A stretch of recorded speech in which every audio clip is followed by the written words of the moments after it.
he pitched me an idea about whether I thought it was a good idea to break into London Fashion Week, and I was like, yeah, that sounds fun. I mean, it's a very unpredictable path that YouTube has taken me on. It's interesting now to see YouTube as a world which is very much like the early years of television, where it's kind of the propensity to what you want to create is completely down to you.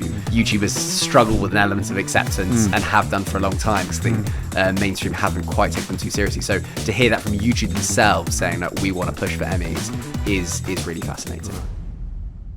Hi, I'm Justin Crosby and welcome to another TellyCast.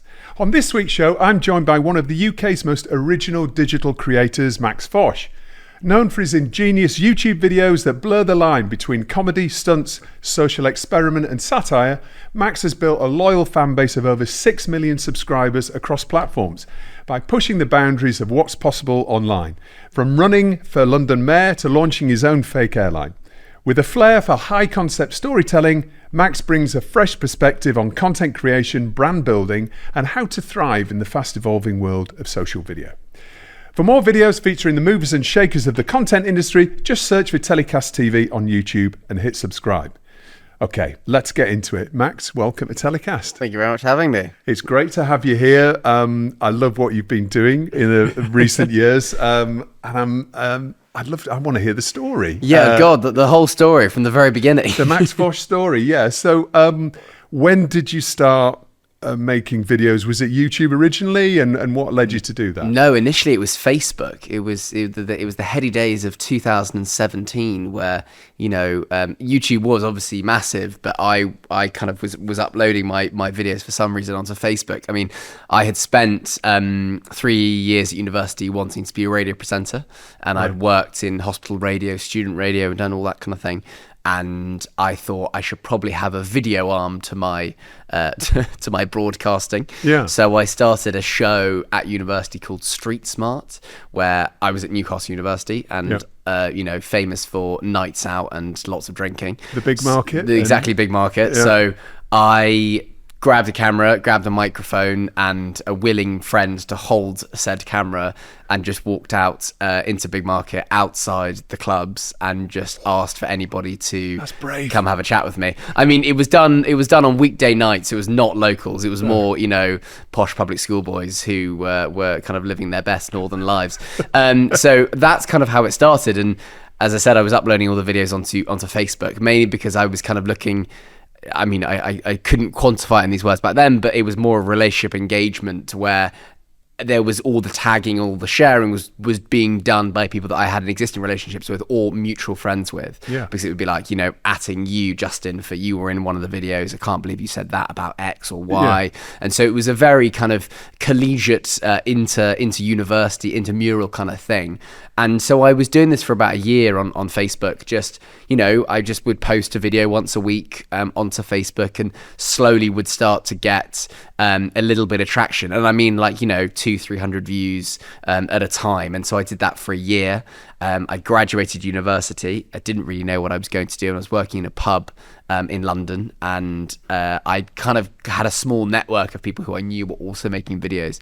And a friend of mine at the time called Zach, he pitched me an idea about whether I thought it was a good idea to break into London Fashion Week, and I was like, yeah, that sounds fun. So we went to Primark and we dressed me up in stupid clothing. We had like marigold gloves that we snipped the fingers off. We got plastic packaging tape from Amazon parcels and put it around my neck like an Elizabethan ruff.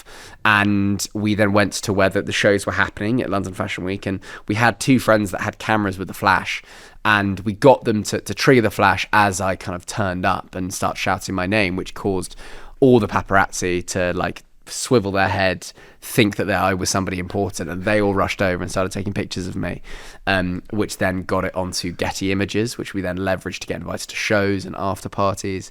And we kind of made a whole video about this experiment and this kind of stunt, and it was all put onto Zach's channel, but kind of overnight it hit 2 or 3 million views, and I think now it's on about 30 million long form views on YouTube. And so that meant that I went from genuinely about 800 subscribers to 100,000 in about 2 weeks. Wow. So as I was saying, I was uploading all the stuff onto Facebook at this point, and I was putting stuff onto YouTube as a bit of an afterthought. And so, we uploaded that, it just exploded, and suddenly it had this audience who could watch all of the old videos that I had been putting up in the background for the last 18 months that would been getting 20 views. And so suddenly the audience started watching that, and then I've kind of grown it from there. And so that was February 2019. And so 6 years down the line, I've just slowly been chipping away and trying to grow the audience. And the stuff that I've made over that time has slightly changed and shifted, but ultimately it's all been within that core of kind of fun and silliness and japery, as I like to call it. And so that experience of that one video, that really sort of set the course for where you are now. And it's remarkable that that sort of kick-started your whole approach to making videos. Yeah, it was the quote-unquote big break. It was the first, if it was an actor, the first role in something substantial. But I, had spent 3 or 4 years working on like my broadcasting, my presenting, my entertainment style in radio and hospital radio, and then had also made videos for about 18 months. So I knew how to edit. I knew, I kind of knew what I was doing, and I always say that it wouldn't have kicked on in that way if I hadn't had that background and I hadn't had that kind of library of work for people to go and look at and watch to further deepen the connection. We're like, I think I'd like watching this guy. Let's see what else he's got. And so I think often creators are very, very concerned about what that one video is going to be that's going to cause them to blow up, but they need the back catalogue of things for that to be sustained. So over these years since that particular video that went viral, I mean, what surprised you most then in terms of making your clips and making your longer form content? What surprised you most about that journey from then to now? What I'm making, really, I think often kind of people think, okay, this is the route that I'm going to go down, and this is what I'm going to make, but it's never linear. It's a constant zigzag. You're constantly just kind of pushing the boundaries in a certain direction. If it doesn't work, you go back to the status quo, and over time, like it's changed remarkably. I first started out doing vox pop stuff, like interview stuff. I thought it was gonna be man on the street, Billy on the Street-esque kind of things, and now I've just wrapped on a video where I cooked a meal using lightning. So, I mean, it's a very unpredictable path that YouTube has taken me on. But also it's interesting now to see YouTube as a world which is very much like the early years of television, where it's kind of the propensities to what you want to create is completely down to you. There's very few barriers to entry or exit. There's no real bureaucracy as to what's the brand values of this thing. It's like, I want to make this and let's just do it. And that's kind of one of the reasons I love YouTube. You can make things for YouTube's sake, which I feel like has been lost massively in the mainstream. Often, if I'm ever having kind of conversations with people from linear channels or programs, the question I always get, and the dreaded question, is, but why are you saying this? What's the reason? What's the message behind? And I'm a huge advocate being like, just do it because it's fun. Yeah. Like, audiences really don't care that much about what deeper points you're making. I think people in linear and tradition have got very, very serious about, we need to be making a serious point at every opportunity and changing the world. No, you're an entertainment, make something that people can titter at and talk to their friends down at the pub about, and then kind of move on. Yeah, I mean, I loved one of your recent videos about the horse. You got a horse to help you bet. Yeah, I trained a racehorse to bet on horse racing because I thought maybe they might have an advantage. Spoiler, they don't at all. But yeah, like, that was just a case I thought it'd be quite funny to see a racehorse in a bet, Fred. And that's I managed to make it happen. So yeah, there was no deeper meaning behind that video whatsoever. I can't believe you actually got to take the racehorse into the betting shop. Yeah, we had to. There was a little bit of permissions behind the scenes stuff, but ultimately it was a lot of kind of walking up to different shots, be like, can we come in? Until eventually one were like, yeah, I think so. I don't know why you can't. As long as the horse doesn't kind of crap on the carpet, I think we'll be fine. So talk us then. I mean, I mean, is there there must be a process, right? Yeah. Because talk us through that sort of ideation process of coming up with an idea and say, okay, how are we going to make this happen? Yeah, so with YouTube, it's slightly different to kind of TikTok and other forms of social media and social media platforms, because YouTube is very active viewing. So the audience needs to decide and choose that they want to watch something. Whereas, other algorithmic based content platforms, Instagram and TikTok, it's more fed to you. And so you've kind of got to hook them in within the first 2 or 3 seconds. But YouTube, it's all about your title and thumbnail. So I kind of look at your title and your thumbnail as kind of like your shop window, or like the storefront to a restaurant. So you've got to make it look as inviting as possible. And it almost doesn't matter about the quality of the food really at that point, because they haven't tasted it. If your friend says, oh, there's a little shop down there, it's got the best food I've ever had, but the outside of it looks run down, dilapidated and dirty, you're probably going to take a few attempts, be told, no, it's really, really good before you step inside. But if you walk up to a shop front and it looks amazing and glistening and clean, you're like, yeah, of course, I'll give this a go. So with the ideation, it's so much about the title and the thumbnail. That is the most important thing for the video. Are you thinking about search at that point, or are you thinking about purely what's going to grab people? Purely about what's going to grab people. Search is kind of dead, really, as a medium, because the recommendation feature is so strong. And that's how consumers use the platform, through recommended searches. So you go onto the homepage and you kind of peruse what you want to see. So I'm not thinking about buzzwords or anything like that or hashtags for the search bar, not at all. It's more like, okay, what sentence will cause someone to stop scrolling, and that often comes from just juxtaposition, right? So taking one thing that everybody knows and doing the complete opposite thing with it, but still make it make sense. So I filmed a video where I cooked a ready meal in a volcano, right? So cooking a meal is a very common concept we all understand. Microwave, oven. Could you cook it in something very hot? Lava. So there's an inherent. It's extremes, right? It's extremes. Yeah, it's superlative scale, small thing into big thing. I've wanted to do a video for a long time where I water ski behind a cruise ship. Right, that's just the most visual, example of superlative scale. So if you can get a title that either poses a question or makes somebody laugh, and then combine it with a thumbnail that is interesting, then you're kind of really onto a winner there. And then once you've got them through the front door, you need to make sure that first 30 seconds is interesting and grabby. So in YouTube, we always kind of say the title is what, the thumbnail is how, and then the first 30 seconds is why. So what are you doing? Thumbnail should give you a bit of an information about how you're going to do it, and in the first 30 seconds you've got to present a rationale as to why you're going to do it. And again, it doesn't need to be some deeper meaning. It can just be because I think this is funny and silly and stupid, but those are the 3 kind of areas that we look at when we're making a video.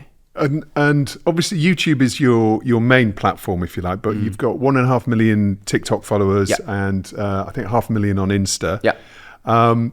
When you're coming up with this idea, is it YouTube first for you? It's always YouTube first. Yeah, it's always YouTube first, and then we will then look to clip up the story within 60 seconds and post it onto Instagram and TikTok. But I mean, long form YouTube is where the profitability is. That's really how, as creators, you can really keep building and go bigger and bigger and bigger, as if you get long form views. I mean, I've got 1.5 million followers on TikTok, and I've been posting on there, 1.2 actually. I've been posting on there for about 4 or 5 years, and I think I've made in total from just ad revenue about £15,000. Right. So millions and millions of views. So short form now is very much discovery, and long form is kind of where you're looking to convert them to.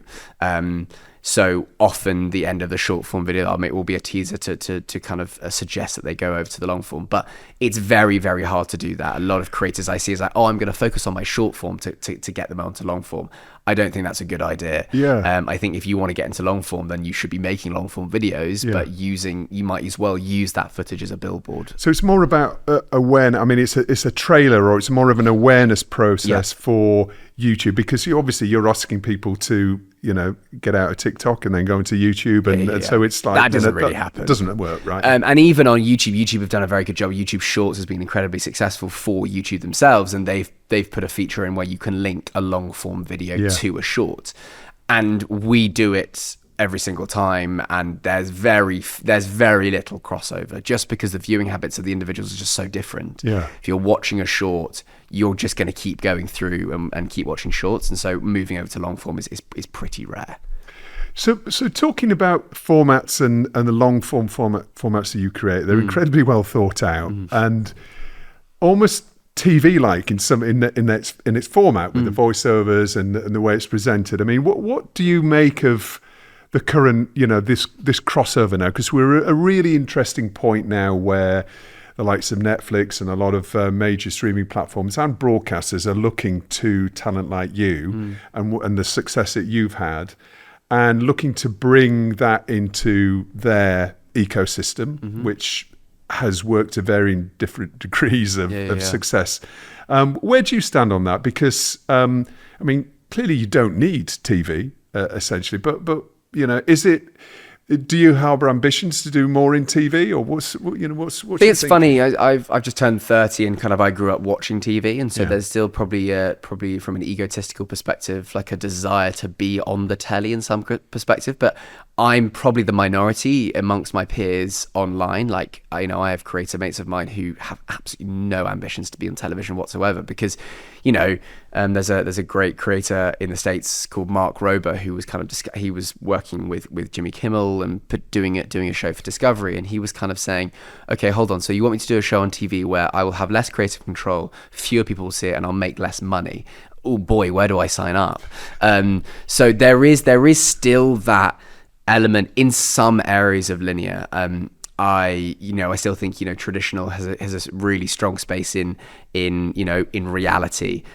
Creators are slowly starting to be able to create shows from a reality perspective, but still, traditional still has like the grapple hold on that. Sports, for example, you can't really get creators to create sport related content. But entertainment, for example, I think TV and linear is really going to be struggling, mainly because there's a lot of, I think what's slightly happened over time is there's been a lot of fat that has been added to productions, and as a result, it's insanely unprofitable. I've been on shoots where I kind of look around and see the amount of people who are working, and I think I just don't understand how the maths is mathing, which is very, very like worrying to see, just for people who work in this industry, and it's nice to see that creators are now taking creators are building production companies within their own right that are making their own stuff, and so I think that the thing that TV is slightly doing wrong at the moment is I often get asked, oh, can you do your thing online but on our telly channel, please?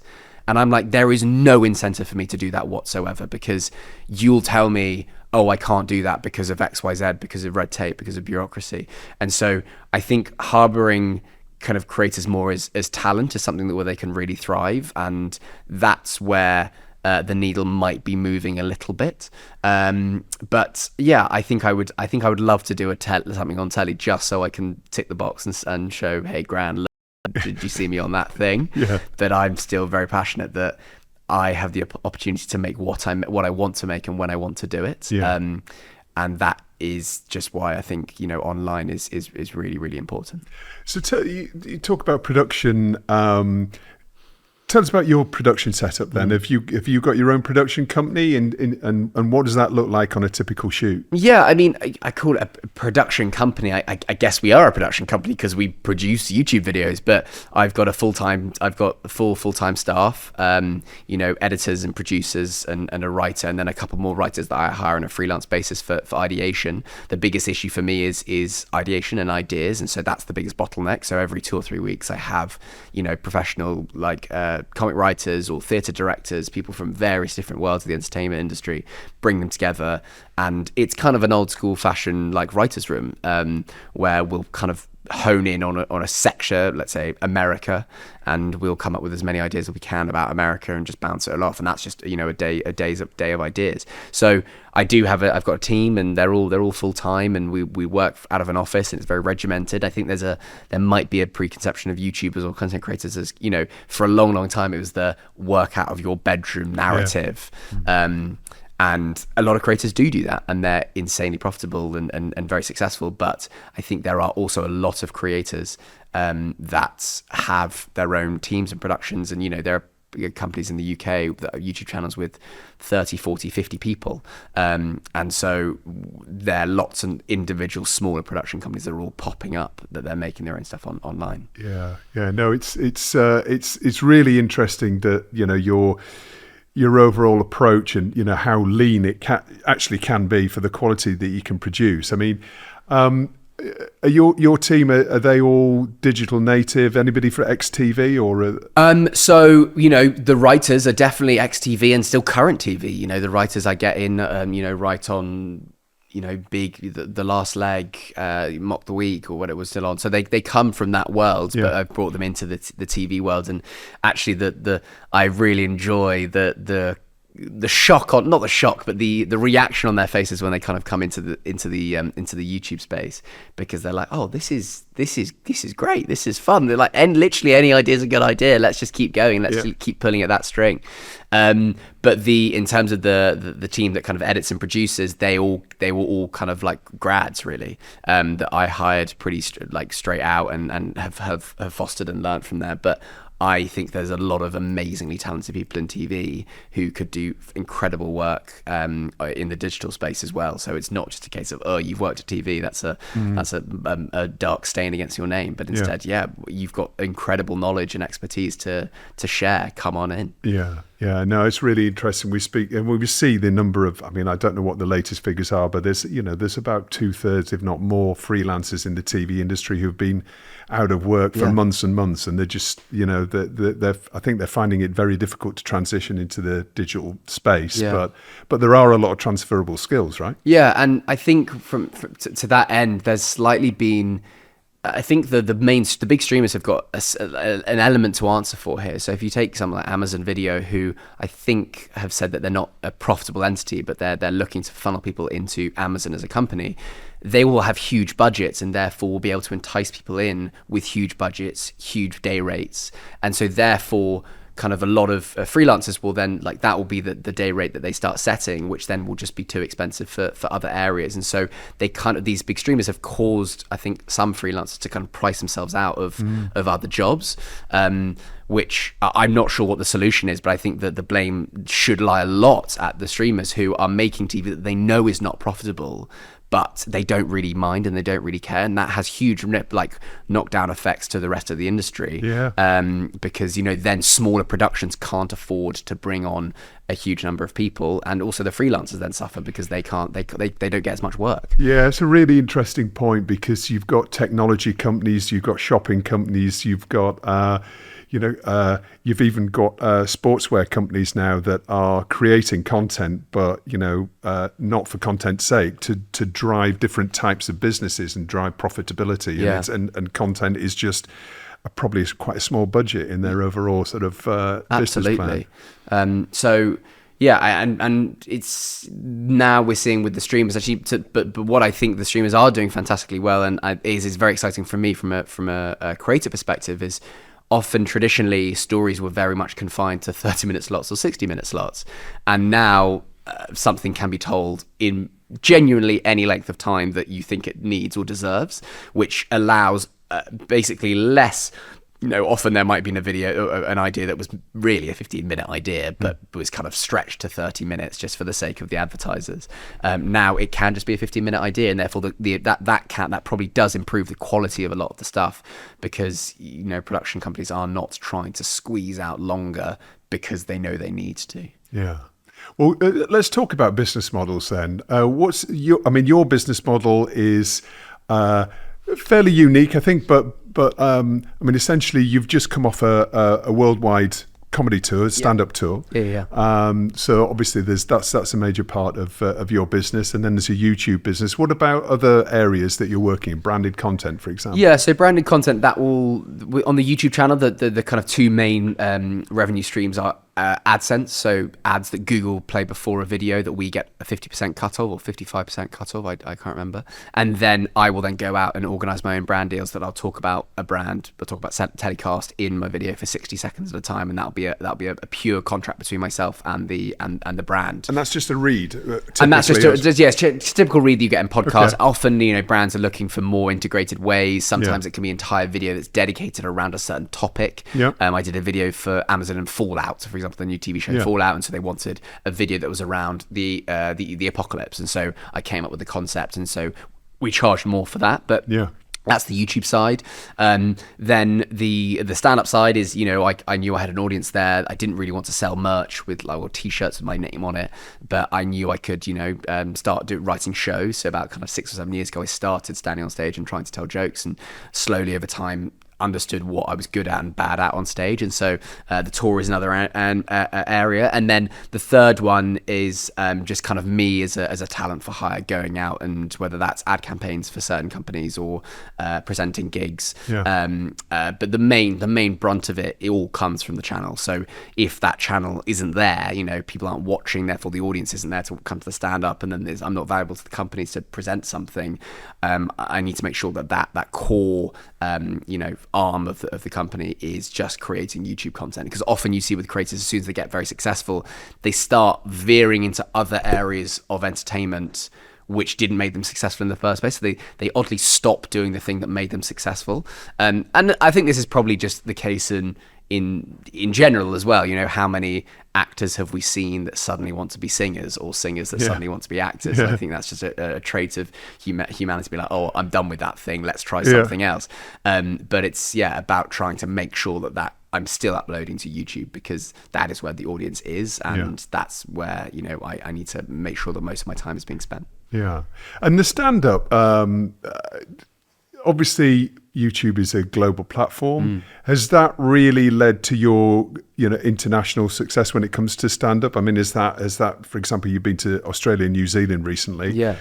Presumably you would have never been touring there without YouTube, right? Absolutely, and that's what allows. I've just done 75 dates in 14 different countries, and that's purely because of YouTube. And it's my demographic is 35% US based, so my audience is 35% US, and then 10% here, 10% there, 10% there, and that is only as a result of YouTube, and being able to do shows in Sydney and having 1,000 people there is just mind-blowing to me. Thousands of miles away from home, all because they have a YouTube account and watch me on YouTube. So that's what has allowed the tour to be where it is just because of the universality of YouTube. And they're doing things increasingly to try and support that. They're bringing in AI dubbing so that you can automatically dub your videos into different languages, and suddenly that opens up loads of different markets. I think only about 20-25% of YouTube is in English, which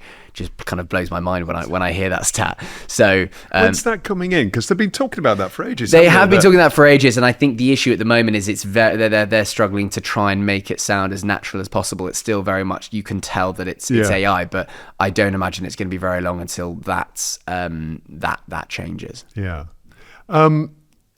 How about, we've seen recently, these huge creator studios being built, particularly in the States, but also we've obviously got Sidemen here and other big YouTube collectors. But then we've got companies like Darman Studios in the States and Dude Perfect and one or two others. I mean, from a business perspective, are you your own CEO, or do you employ a CEO in your company? I'm the CEO, and I've very much kept it very small. I know around 2022, when kind of the word creator economy was really kind of the buzzword and everyone was talking about it, I know that some creators, brand deal sizes were massive, and everybody was like, I'm going to be the next Mr. Beast and be a tech CEO and have huge teams.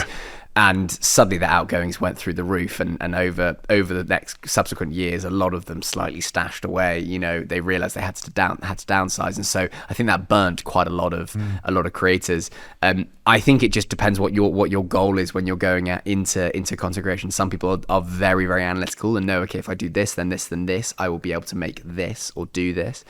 I really have only ever done it because I love making things and being like having the opportunity and the propensity to do really silly stuff. So I've consciously not want to become a manager. So I've kept the team very lean, very small.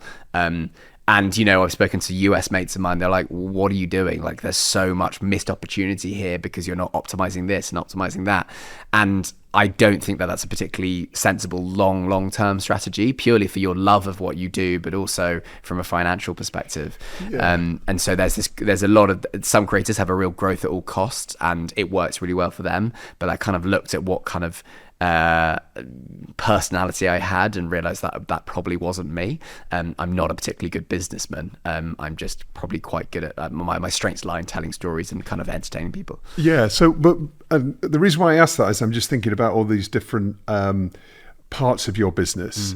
Do you start a year thinking, okay, this year I want to make X from this, I want to make X from that, I want to make X from the other, or is it just a bit more?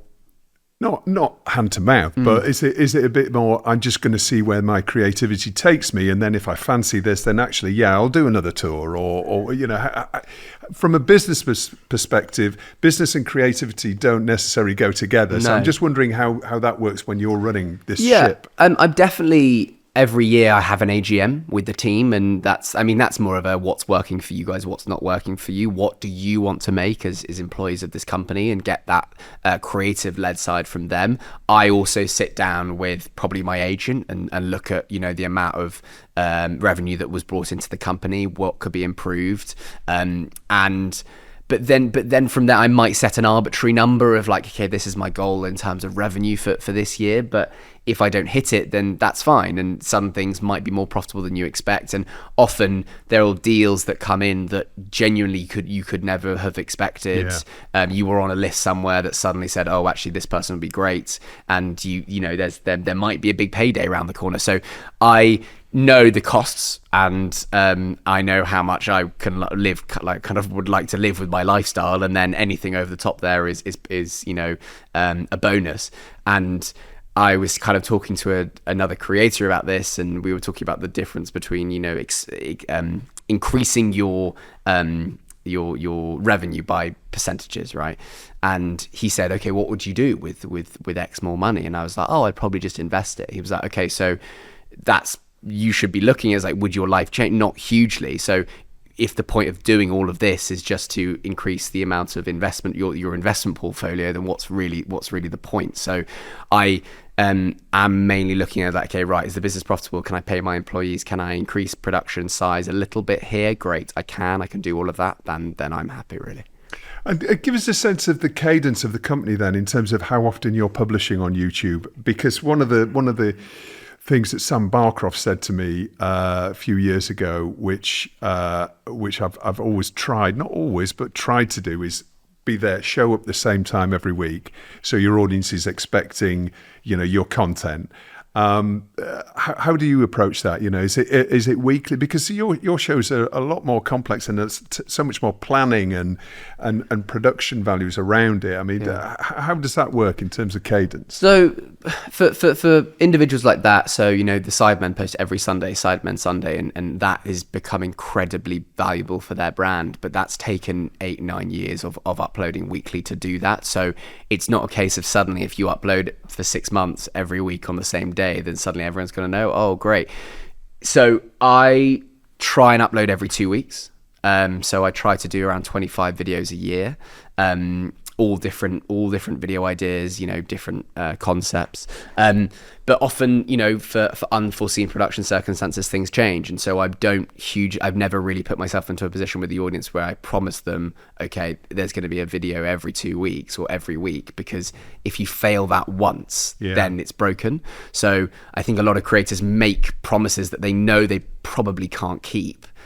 Just because they think it sounds good and sounds splashy, but as soon as you ruin that trust once, then the audience is like, okay, fine. Also, I think the discoverability of and viewing habits of people is is less, it's not as important. I think back when YouTube was very cyclical and it's like you posted something, YouTube would serve that because you're subscribed, which would cause more subscriptions. YouTube is now a little bit more of a leap from where you're going into genres rather than individual creators. So if they watched an episode of TellyCast, they then might jump into another podcast or other area within the industry. So I don't think that uploading is on a regular schedule is hard and fast, and you've got to die by that rule. But it's good to try. I make videos every 2 weeks. Sometimes we make a video like the cooking with lightning video. We were in Spain in a lab that generates bolts of electricity, and then there was a national power cut. That's just something that I can't control. And so as a result, we had to delay that video, which was really, really frustrating. And so there are things that happen. But I ultimately try to upload every 2 weeks. Well, one of the reasons why I'm asking you about that is this whole concept of creator burnout. Because, and it sounds like the way that your ideation process works, working with a writer's room, essentially, sounds like a really smart approach. Because, once you start on that hamster wheel of needing to be there every week, I mean, what you're saying is be regular, but don't kill yourself to be there every week at the same time. Yeah, I mean, it kind of depends what creator you are. Like, I'm very much an ideas-based creator. People really are interested in what silliness I'm getting up to, what big stunt I'm doing. Yeah. Whereas the Sidemen are, relationship-based creators. People want to hang out with. They want to hang out with them. They want to be their mate. They want to see what they're up to, regardless of what they're doing. Yeah. And so that means that if you are a relationship-based creator, you are able to upload probably more frequently because there's less storytelling structure that needs to go into it. It's more about, okay, let's just hang out with this person.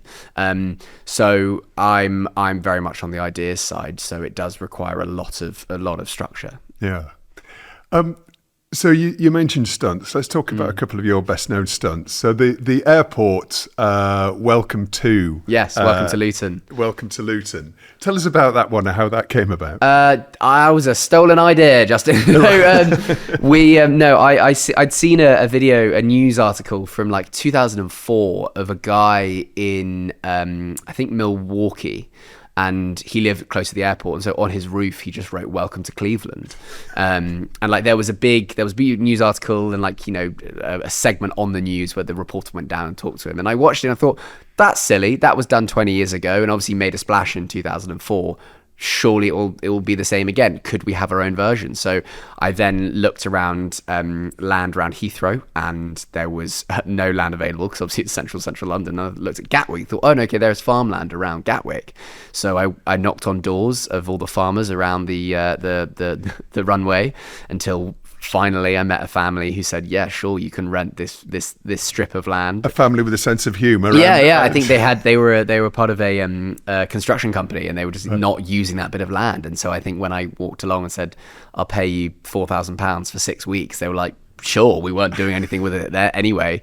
So I rented the land off them. I then got loads of tarpaulin. I wrote "Welcome to Luton," stuck it down, a lot of hammering tent pegs into the ground, and then just waited. Like, I didn't know whether it was going to work, whether anyone could see it from the planes. You could see the planes coming into land, but you didn't really know like what the view was like out of that window as they would come into land.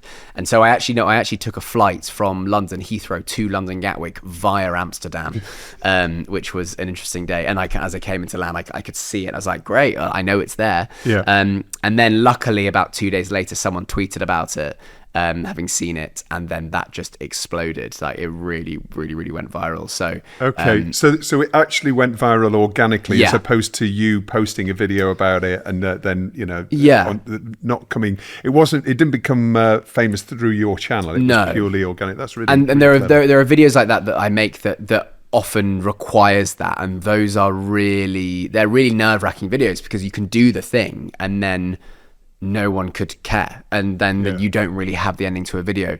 A couple of years ago I filmed a video where I found that there's a place in the UK called Bell End, and so I erected a statue of Vladimir Putin with a penis for a head to to call him the bell end of the year, and I left eggs out for people to throw it at him, and like we just left it there, and like we didn't know whether it would get you, like people found it funny or whether it'd be picked up by the news. It then did, and while I was then we had an ending to the story. But often those videos are quite nerve-wracking because you don't really know what's going to happen. I mean, that's brilliant. These are PR stunts, essentially. Essentially, Do you get brands approaching you to say, "Can you do a stunt for us?" Like, I don't know, Paddy Power. It sounds like a perfect. Yeah, often, but then it's hugely at loggerheads. I mean, if they've got a lot of budget, then sure, absolutely. Yeah. But it's then it's real at odds with the ethos and the vibe of the channel, right? Yeah. I want to make sure that the audience is feeling like it's not just a billboard at every opportunity, and rather just, you know, a bit of fun that I'm having. We always talk in the office that the ethos of the channel we want to convey is that I would be doing these silly things anyway. I've just got a camera that's following me. So that's the kind of underlying vibe that we want throughout all of the videos. Yeah. So you said you just turned 30. How about younger content creators that are coming through now? And, you know, if you place yourself back to where you were when you were doing the hospital radio and starting to make first videos, probably different now because the young people coming through are much more digital native in the sense of, you know, a lot of the platforms that were around back then. Any advice you would give to them in terms of how they would build a career as a successful, a sustainable and successful career as a creator? So I think just start creating, just press published, like make things, or like constantly be making things. But for a few reasons. Firstly, you start to understand what you're good at, like what areas are you strong at. But also it allows you to try ideas and understand what you actually inherently want to do. Like with YouTube, I was making videos for 2 years until I made kind of a single penny. So, and I understood, okay, that led for me to have a passion and understand exactly what I'm doing. You become a real one-man band. And what's amazing is that there is absolutely no gatekeeper at all. If you look at just the sports world, all of the presenters that you're seeing on Sky, or the young guys who are all coming through, guys and girls, all of them make content about football, and that's how they get discovered. So I genuinely don't think there's been a better time to be somebody who wants to get into the creative industries, because it's totally within your power to start making things about things that you care about and that you're passionate about. And I can guarantee you the internet's a big place that there are creators for everything. There's a huge Dungeons and Dragons a YouTube channel that have just signed a huge deal. I don't know much about it, but with a network, and suddenly they're got huge plans for kind of world domination. And they're a Dungeons and Dragons YouTube channel because they know there's an audience out there that wants to watch that. Yeah. So whatever you're interested in, just make things as early as possible as well. I was very lucky that I started making things at university because the stakes were so low. Like I didn't have to worry about my peers and be like, oh, what are you up to? I'm working this job, and then 9 to 5, and then going back and making videos. I could just do it because I was at university and I had people around me who were like, yeah, sure, I'll give it a go, I'll help you out. And so, yeah, make things as early as you can and make a lot of it and learn every time. Just understand, okay, that was good, that was bad, and try and improve what you're doing just 1% every time. Yeah. And even the niches on YouTube can be multi-million viewer niches, hugely, right? Absolutely. There are people who make millions of dollars a year making slime. Yeah. So there really is a niche for everything. So tell us about any creators that you've seen recently, anybody that you'd recommend to a TellyCast audience to check out, anybody interesting? So there's, in the States, there are a couple of people called Preston Goes is fantastic, and Andrew Video, and they're both within kind of my niche of silly storytelling, doing something for the sake of it. Preston is more from an engineering perspective, and he recently did a series where he created a trolley that goes on disused railway tracks in the States, and just went on this big adventure and a 3-part series, and it was just the closest thing I've seen to it was telly grade entertainment and quality. So yeah, Preston Goes and Andrew Video in the States. And then from a short form perspective, recently she's been in the news a lot in the last couple of weeks. Zoe Bread, who is a TikTok creator who has had a real tete-a-tete with Manchester Council, and it's just absolute genesis of storytelling. It's like problem. She got a parking fine in Manchester. She thought she was done wrong, and so there's an antagonist, protagonist. There's an antagonist. She's gonna get her way, and as a result, it's been incredibly successful. Talking about it on BBC, and she's really getting her flowers at the moment. But I think that it doesn't matter whether it's short form; it's still shifting culture. It's still something that people are talking about. So yeah, 3 creators that I love: Zoe Bread, Preston Goes, Andrew Video. All right, how about you? What's the future hold for you? So we're in May now, nearly halfway through the year. What's the rest of 2025 hold for Max Fosh? So for the last year, I've just been so focused on the tour. Did a lot of shows. It took months to prepare for the tour and write the material and try it out. And so as a result, I really moved away from the YouTube side of things, and that suffered. And so coming back now, it's about, right, let's really get back on the grind. Let's really try and head down and just get the reps in with YouTube and make as many videos as I can, whilst also looking at slightly longer thing, maybe how I can serialize some content. I recently did a series where I tried to track down the baby that was born next to me on the 3rd of April 1995, and I eventually found her, a woman called Lily Hunter, who was born on the 3rd of April 1995 in St Thomas's Hospital, and we had this weird reunion on our 30th birthday. And so it's about coming up with new format ideas that I can kind of generate into 2 or 3 or 4 or 5 episodes, because then it means I only need to come up with one idea that I can flesh out a little bit more with a bit more time. Fantastic. Well, I look forward to seeing those. And we're going to be seeing you as host of the first TellyCast Digital Video Awards. Absolutely. Yeah, I'm very excited. It's going to be great to see all of the there's a lot of kind of the big hitters, the kind of Channel 4s of this world. The Channel 4s, we've got ITV Studios, we've got Paramount, we've got a lot of the big studios like After Party, we've got Spirit Studios. All of the big dogs in the digital video space. So yeah, looking forward to it. Fantastic. Well, I'll try and be on my best behaviour. Yeah. Well, what can they expect then? What are they going to expect? Give us a line of what the audience can expect on the night. I feel like I'm just very proud and honoured to have been invited to present it. I can only assume that Munya and Amelia de Moldenberg said no on this occasion. But no, it's going to be a lot of fun. I've got a bit of material that I can a bit of ribbing of Channel 4s and the ITV studios of this world. So, but nothing too bad. And now it's time for Story of the Week, where my guests highlight the industry news story that's caught their eye in the past 7 days.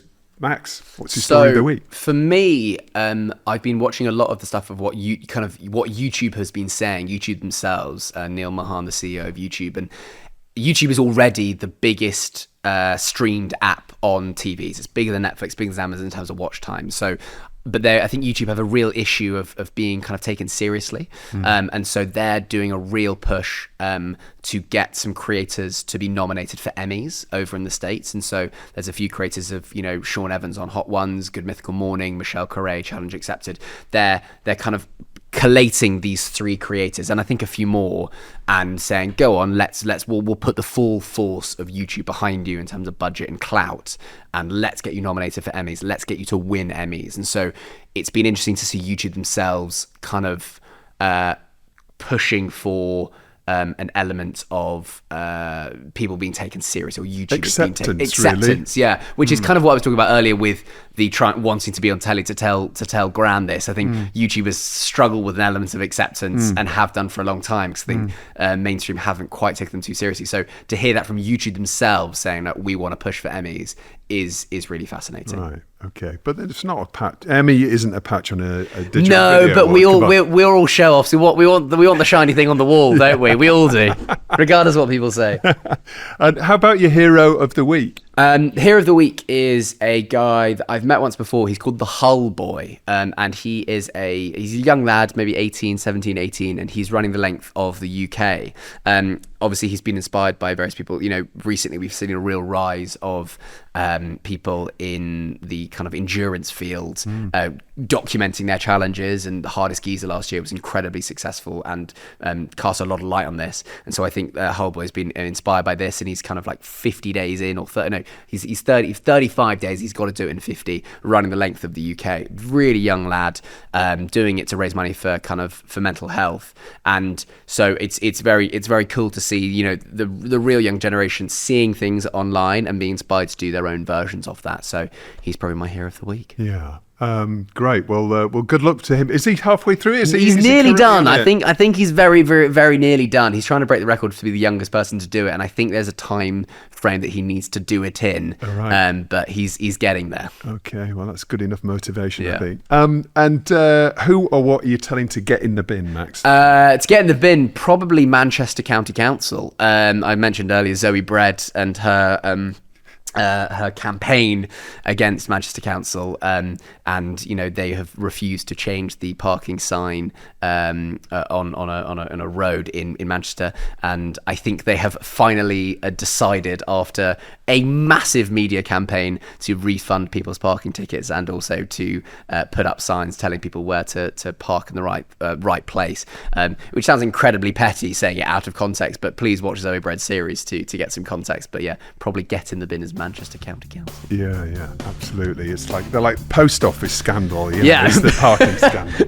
but the silly version of it. Yeah, fantastic. Max, thank you so much for coming on TellyCast. Thanks, Justin. Can't wait to see you at the Digital Video Awards, Yeah, 5th of June at the Londoner Hotel.